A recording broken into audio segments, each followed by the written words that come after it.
बड़ा गरीब रहस सिसिया बहिन, बड़ा गरीब रहस तो उनका कुछ न रहे, दूसरा के जमीन में पलानी गिरा के बेचारी रहस, दूसरा के जमीन में पलानी गिरा के रहस।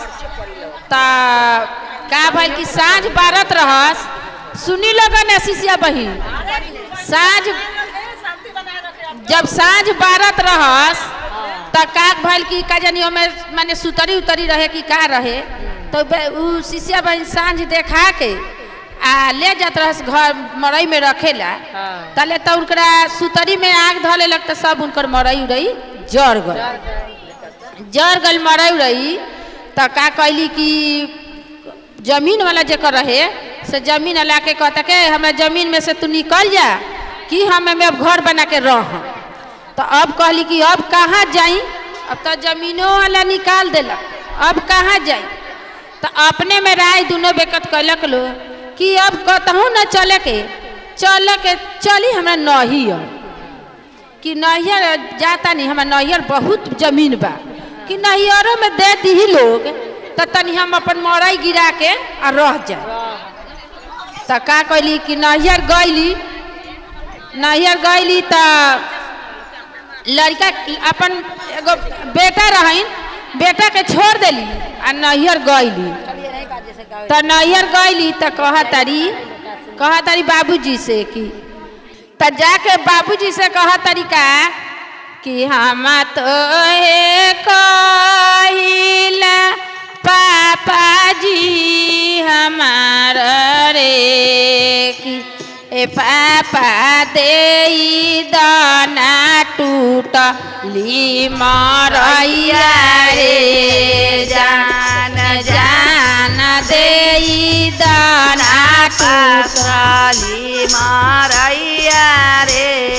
हम मोही जनती है बेटी होई बू गरीबा रे, जा अरे होई बू गरीबा रे, जान दुई गो हिस्सा वाला गवती रे, जान दुई गो हिस्सा वाला गवती रे।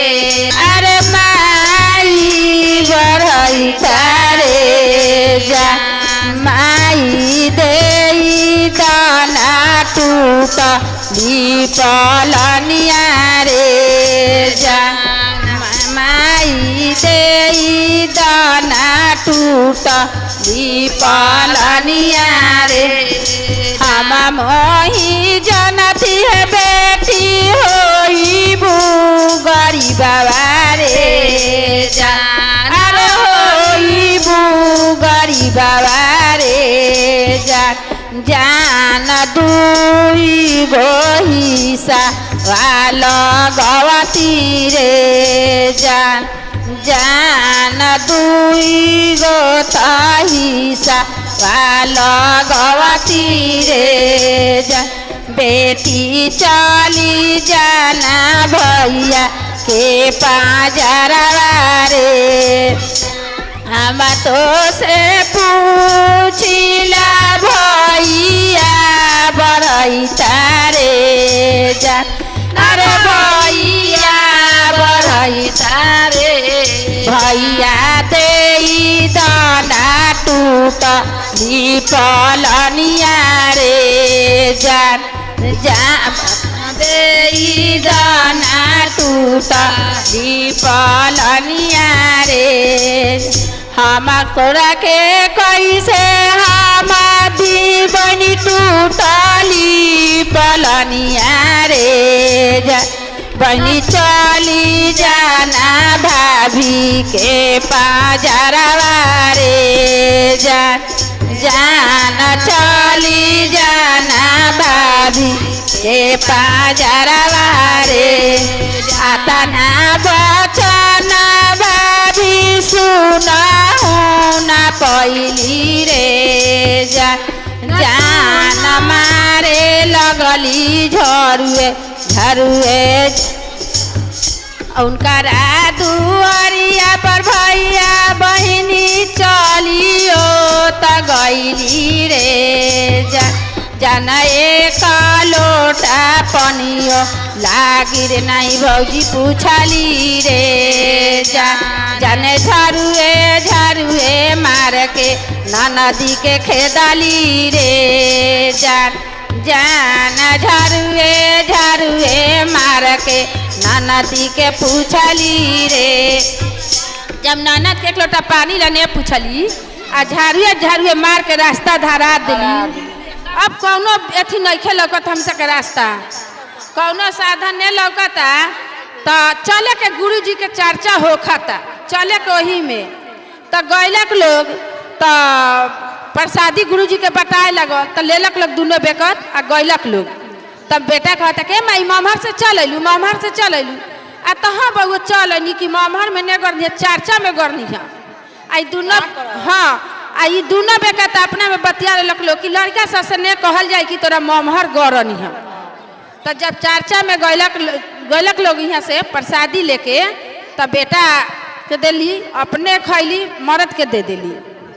आ कोई दाता से बेचारी एगो रोटी लिया के सिरहानी बेटा के सुतैले रहस, अपने सुत रहस मैंने रोड पर आ यही गति धैले रहस।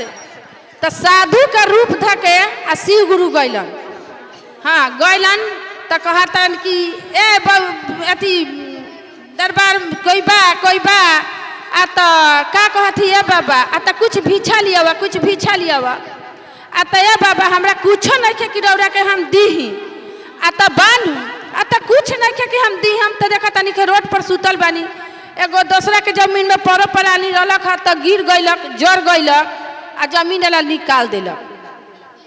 तो उहे नीमक आ रोटी शिव गुरु कहलन कि जाके देखा तोरा घर में बात तो उहे जाके ली अली।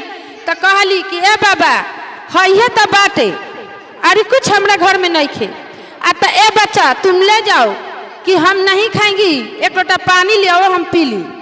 तो जब गईली एक लोटा पानी लियावे तो लिया तारी तले उनका लड़का सुतल बा जहाँ शिव गुरु एगो फूल धा दिलन तब जाके शिव गुरु पी लेलन पानी। आ जब गिलास धरे गईली तो देखा तरीका कि अरे उनका तो कोठा हमारी घर दुआर सब बन गल, चीज बतू सब बन गल बा, घरे में खूब हो गल सब। आ जब बाहर आवत तारी तो देखा तारी कि लड़का मोजा जूता लगा के सुतल बा।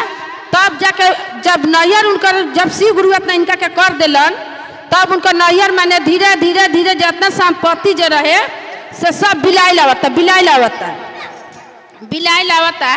तब कहा तारी इनकर भौजाई का कि सुना तनी जाए ने जहिया से रट बहिन गल बारी जहिया से समाचार हमरा ने मिलल है कि जाए ने समाचार पूछाई आ तय हम बहिन यहाँ कैसे जाई कि तू तो हमार बहिन अलग तक लोटा तू पानी लाने पूछल झाड़िए मार के आ तू हमरा बहिन के बेला दिलू। तब 2 दिन कहली 4 दिन कहली तो फिर सोचलन कि चलो कहता तो चल जाई। तो दोनों बेकत अयलक लोग तो कहा तारू लड़कवा कि ए माई अंगना रहस्ता ए माई चल ने मामी आयल हवन चलो मामी अली खूब लड़का खुशी भइल। तो कहा तारी चला भौजा लाला का पलंगिया रे चला भैया लाला का पलंगिया रे भौजो तू तो झरुआ से हमरा के मरले बारू रे ना ए भौजो तोहरा दुआरिया गईनी एक लोटा पानी आला ना पूछलू ए भौज। सब भौजाई के कहे लगली कि हम तो तोरा के लाली पलंग पर बैठावा तनी भाई भौजाई के आ हम तोरा दुआरी पर गईनी तो झाड़िए मार के तू खेद दिलू आ एक लोटा तू पानी लेने पूछलू। तब कहा तारी कि जाय दी जब भल से भल अब रौरा शिव गुरु से हे गुरु दायक मांगी। तब कहा तारी कि हे गुरु जैसे यहाँ दया बरसाई वैसे नहीं और सासुर सब दया बरसाई है गुरु।